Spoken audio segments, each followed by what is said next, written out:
It's finally time to update your PS5. You can make your own special edition PS5 on September 15th. Is this finally the end of the PS4? How's it going, everyone? Welcome to PSReady. This is the weekly news show where I look around the entire internet and find the 5 biggest PlayStation news stories and deliver them straight to you. We're getting towards the end of the year, so this is a jam-packed episode, and the first thing I want to talk about is, of course, the fact that I have so many PlayStation accessories linked down in the description. Yes, if you need a controller, a headset, a monitor, even maybe a new PS5, I have all of that linked down below, and it would really help me out if you checked it out because I get a little kickback from anything you buy. First up, let's talk about The Last of Us Part 1. I'm gonna be real, I was a little bit on the fence about picking this game up day one for the past few months because, you know, it's a ground up remake. They did make some improvements to the AI, the animations. Overall, it just looks a whole lot better, but it is missing the factions mode or really any multiplayer at all, and also it's a full price $70 game. Once I ended up seeing some trailers and some screenshots though, I decided to pick it up, and basically you already know if you want to pick up this game or not. That's really my overall review of it, but I am having a ton of fun. As someone who plays this game literally every Halloween, I noticed a lot of stuff that was changed, but most of it is minor. Obviously the face animations are the biggest change. Everything is a lot more emotive. It looks basically on par, if not a little bit better than what we saw in The Last of Us Part 2. That's kind of like an achievement on its own because apparently they just went back and fixed up the actual animations they already had from the original game. I also noticed that just the gore across the board is so much more detailed. It's again on par with what we saw in The Last of Us Part 2. There's parts where you're throwing glass bottles at people and there's like shards of glass in their face. When you get a headshot, you see a lot of damage compared to other games. I think that's also on par with The Last of Us Part 2. And I don't know, I just noticed overall that running as Joel felt a lot more weighty. It felt like he was actually connected to the ground instead of just sliding across it like he does in the PS3 and PS4 versions of the game. Also, the resolution, the fidelity, the lighting, the textures, all of that stuff is improved as well, just across the board. It looks so much better. I saw some people acting like it's not really a big improvement, but I know this game like the back of my hand,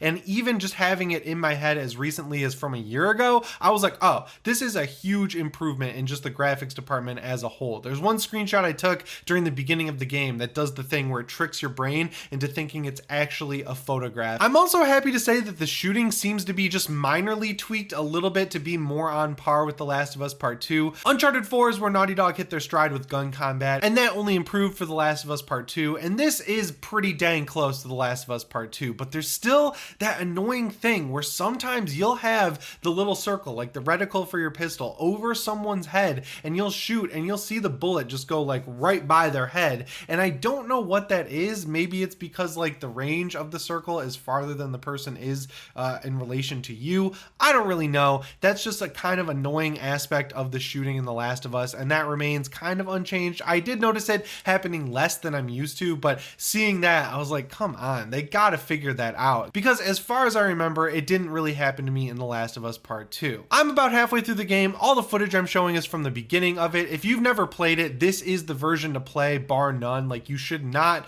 play the original version or the PS4 version over this. There's just really no reason to, even considering the fact that it's $70, just wait for it to be on sale if you think that's too much. I think it's worth waiting for to be cheaper to play this version of the game versus getting the PS4 remaster or the original one on PS3 if you've still got one of those kicking around. It feels like the perfected form of The Last of Us, and it's pretty much exactly on par with The Last of Us Part 2. So if you've never played that game, you can go right into it on your PS5 and it'll feel just as good because that game got a 60 FPS update. And even though it looks just like slightly worse than this, I think it's gonna look so close that you're probably not gonna notice. So yeah, it's one of my favorite games of all time. I totally understand why some people don't want to pick it up and are frustrated that Jim Ryan's charging $70 for it, because I am too. I'm just telling you, I got it for $70 and I'm really enjoying it. Speaking of PS4 games that have come to PS5, it's time to talk about Cyberpunk because we got a bunch of announcements yesterday. There's a ton of new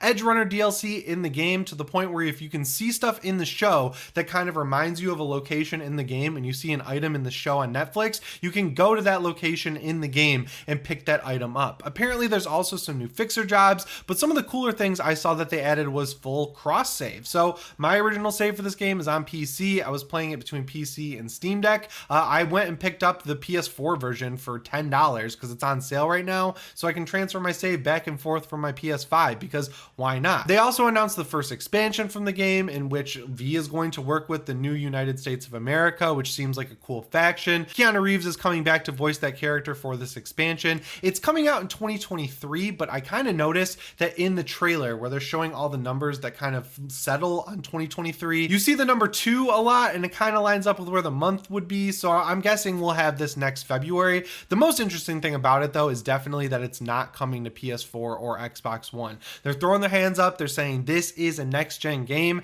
and you are getting this expansion on the next-gen version of the game, which is cool. I like that. I want the PS4 to go away and be abandoned. I'm sick of games coming to that thing and holding back the PS5, so the sooner other third-party devs get on board, because we know that God of War Ragnarok is basically the last internal PS4 game from Sony, then they'll basically just move on and sunset that thing. I know there's a lot of users out there who are still stuck with the PS4, but there's a lot of people who have PS5s now that are getting kind of frustrated with the fact that basically every game we're getting is just an up-resed PS4 game. But yeah, the thing that's kind of a bummer for me with this new Cyberpunk update is the fact that this is going to be the only expansion for Cyberpunk. They responded with their official account on YouTube and said this is the only one that's planned. I'm pretty sure we were promised at least 2 expansions on top of the like 16 or 17 DLCs they promised at launch. I know that they had to change those plans around because the game launched in such a broken state, but still, now that it's back on track and people are really enjoying it again, I would love to see a second expansion come to this game, because it seems like their next game is going to be a reboot of The Witcher or a sequel series to The Witcher, and they've already teased that that's going to be multiple games. So if we're going to have to wait for 3 games to be finished in that trilogy before we get another Cyberpunk, that just feels like a waste of this awesome IP, because in my opinion, they nailed the first-person shooting aspect of this game. I thought it felt great, and I'm excited to go back in and try out the new updates. And there's even more stuff they said they're working on, like completely overhauling vehicle combat and the police system in the game, so it might actually end up being like that original trailer that got us so hyped back in the day. Hard to complain about Cyberpunk other than the fact we're only getting 1 expansion, it seems, and it might be a long time before we see more, because this game is awesome. Next, we got to talk about this whole Xbox versus PlayStation situation with Activision and Call of Duty. So the latest is Phil Spencer basically came out and said, yep, we're going to keep Call of Duty on PlayStation going forward. Obviously, gamers on Xbox will be able to play it on Game Pass, and if people want to play it on PlayStation,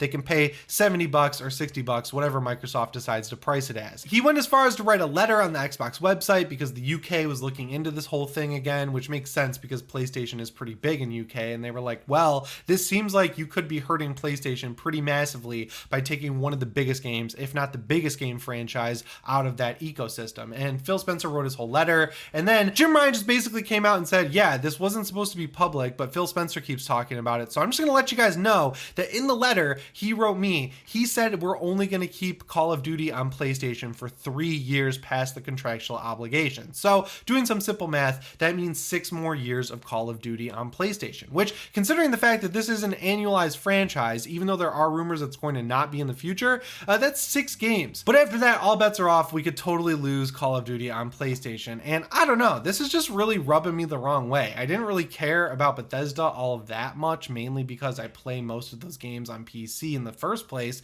so it didn't really bug me. But with Call of Duty, I buy it twice every year. I buy it full price on PC, and then when it goes on sale for $30, I pick it up on PS5 and I transfer my save back and forth. I will not be playing this on Xbox. I won't be doing the whole save transferring thing just because I prefer to play on the PlayStation 5. So if and when Xbox decides to take it off of PlayStation, I'll just play it on PC and totally abandon the console version of it because I don't like this. I think this is kind of crappy to not even offer it on PlayStation. It seems like a weird way to strong arm PlayStation into letting Game Pass be an app on there, because you know Phil Spencer could eventually say like, yeah, if you want to play our games on PlayStation, all you have to do is ask Sony to allow Game Pass. And I don't know, I'm not the biggest fan of Game Pass personally. I get the value of it, paying a monthly fee to get a lot of games. We do the same thing with PlayStation Plus Extra minus brand new games. I've just seen what Game Pass does to games that are developed for Game Pass, and I don't like the way they're turning out. Personally, that's just me. So yeah, Xbox is going to keep Call of Duty on PlayStation for at least 6 years if this deal goes through. After that, all bets are off. off, and I guess we're gonna have to find a new competitive shooter. But sticking with the whole military theme here, I guess the next story is you can now get a gray camouflaged PS5. Yeah, Sony yesterday, they put out a trailer for a whole range of accessories from faceplates to a new DualSense, all the way up to a new Pulse wireless 3D headset, all coming in gray camo. And the trailer, I gotta say, is really cool. I'm using it as B-roll right now. The actual products though, I guess they're cool. They're just not for me personally. If I had to pick one of these things to pick up, it would definitely be the DualSense, just because that camo look to me looks pretty cool on the DualSense. It's just a little too much on the side plates of the PS5 or the headset. But I've seen a lot of jokes like, oh, this is great for the PlayStation 5 because the console is so ugly. You can put these side plates on and it'll camouflage it under your TV. These are going on sale on September 15th over on the PlayStation Store.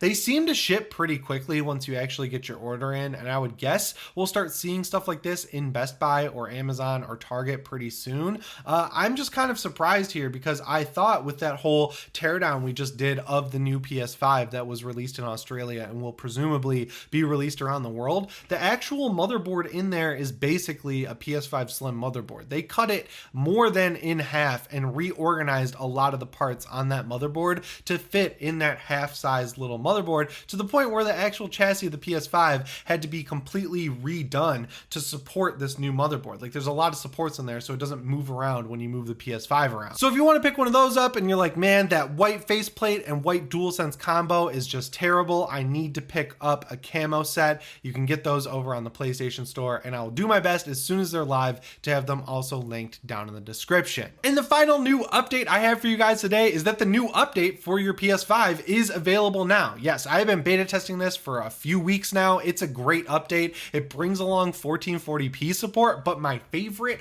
update that was included in this final version that I didn't know was in the beta, if it was, is that you can now voice search in the YouTube app. I don't know if this was a situation where the PS5 was emulating the PS4 app like we saw with Disney Plus for a long time, but either way, you couldn't use voice commands to search on YouTube, and it was super annoying because I use the little white PS5 remote, which you have a little D-pad on, not nearly as good as the actual PS5 DualSense D-pad, and the keyboard on the YouTube app is not QWERTY, so it's hard to wrap your mind around actually typing into it. So it was super annoying using the YouTube app on my PS5. I'm going to use that voice command feature with the microphone and the controller as soon as I get done with this video, because I'm so excited to go edit on my couch and throw some stuff up on the TV. But over on the PS5, you're also getting all these other features I talked about, like game lists, 1440p support. And if you don't know, game lists are basically folders. People have been asking for folders for a long time now, because with the inclusion of PlayStation Plus Extra and Premium, the amount of games you can actually download to your console, especially if you have a 2TB SSD like I do in, is like crazy. So having all of those games in one huge list was getting a little bit unwieldy, so now you can put them in their own little categories, like, I don't know, multiplayer games or single player games or From Software games. The sky's the limit. They're custom nameable and you can actually take advantage of it right now. And since this is a bigger update, I would guess that you have to update your PS5 to be able to take advantage of the PlayStation Store or the PlayStation Network. So hopefully you have automatic updates turned on, and by the time you get home from work or school tonight and you're jumping on Destiny 2 or something to play Crucible, your PS5 is ready to go.